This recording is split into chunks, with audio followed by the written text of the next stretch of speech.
তো বন্ধুরা দেখো বাঁধাকপির নিরামিষ রান্না করেছি, কতটা লোভনীয়। ভাত রুটি সব কিছুর সঙ্গে পরিবেশন করতে পারো। আজকে আমি বাঁধাকপির নিরামিষ রান্না করে তোমাদের সঙ্গে শেয়ার করব। তো দেখো আজকের আমার রেসিপি তোমাদের খুবই ভালো লাগবে, শুরু থেকে শেষ পর্যন্ত আমাদের সঙ্গে থাকো। এই যে একটা ছোট্ট সাইজের বাঁধাকপি নিয়েছি, এবার আমি গোড়ার সাইজটা কেটে নিব। তোমরা আমাদের সঙ্গে থাকো পুরো ভিডিও জুড়ে। দেখো বাঁধাকপিটা 4 ফালি করে কেটে নিয়েছি, এবার আমি মোটা মোটা করে এইভাবে কেটে নিব। এই যে দেখো এইভাবে মোটা মোটা করে কেটে নেব। কপি এইভাবে মোটা মোটা করে কেটে নিয়েছি, এবার একটা পাত্রতে তুলে নিব। তো বন্ধুরা জল দিয়ে বাঁধাকপি খুব ভালোভাবে ধুয়ে নিব। প্রথমে দিয়ে দিব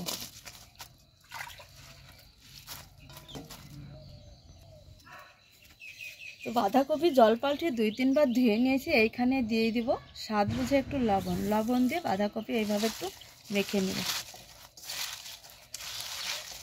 এবার সরাসরি চলে যাব চুলার কাছে, আর উনুনটা ধরিয়েও দিয়েছি। এইভাবে একটু খুন্তি দিয়ে নাড়াচাড়া করে একটা ঢাকা দিয়ে আমি ভাপিয়ে নিব বাঁধাকপিটা।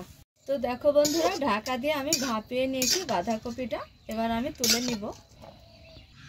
কড়াটা গরম হয়েছে, এইখানে দিয়ে দিব সাদা তেল পরিমাণ মতো। সাদা তেল দিয়েছি, তেলে দিয়ে দেবো, তেলটা গরম হয়েছে, জিরে ফোড়ন, শুকনো লঙ্কা, তেজপাতা, সামান্য কালো জিরে। দেখো সাইজে মোটা মোটা করে কেটে নিয়েছি দুটো আলু, দিয়ে দেবো আলু।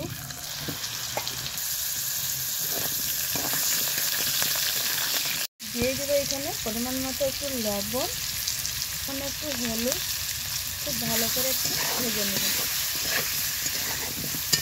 দেখো আজকে নিরামিষ রান্নাতে লাগবে আমাদের এইখানে কাঁচা মরিচ, এক টুকরো আদা, আর এইখানে নিয়েছি দেখো সাদা তিল, আর এইখানে নিয়েছি গোবিন্দভোগ চাল, আগে আমি ভিজে রেখেছিলাম সেই চাল।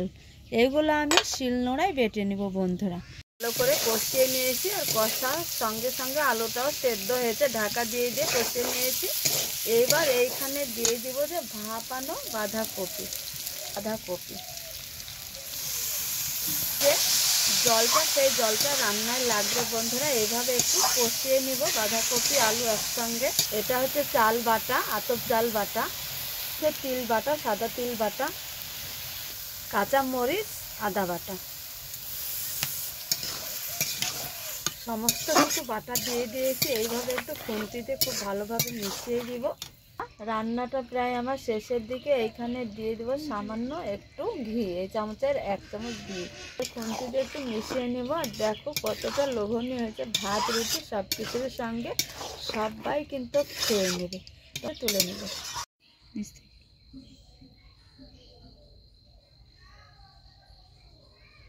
তো বন্ধুরা দেখো বাঁধাকপির নিরামিষ রান্না করেছি, কতটা লোভনীয়। ভাত রুটি সব কিছুর সঙ্গে পরিবেশন করতে পারো, আর বাচ্চারা ঘরের বড়রা সকলে কিন্তু চেটেপুটে খেয়ে নেবে। দেখো কতটা দারুণ হয়েছে আজকের বাঁধাকপি রান্না। মাছ মাংস টেবিলে থেকে এই সবজিটা আগে খেয়ে নেবে, আর এত স্বাদ হয় খেতে, খুব ভালো লাগে। তোমাদের আমি কথা দিচ্ছি, এইভাবে একবার হলেও অন্তত তোমরা রান্না করে খেয়ে তবে আমাকে কমেন্টে জানাবে বন্ধুরা। আর আজকের রেসিপি কেমন হয়েছে তোমরা অবশ্যই একটা কমেন্টে জানাবে। তাহলে তোমরা যে যেখানেই থাকো ভালো থাকো, সুস্থ থাকো। তোমাদের টাটা।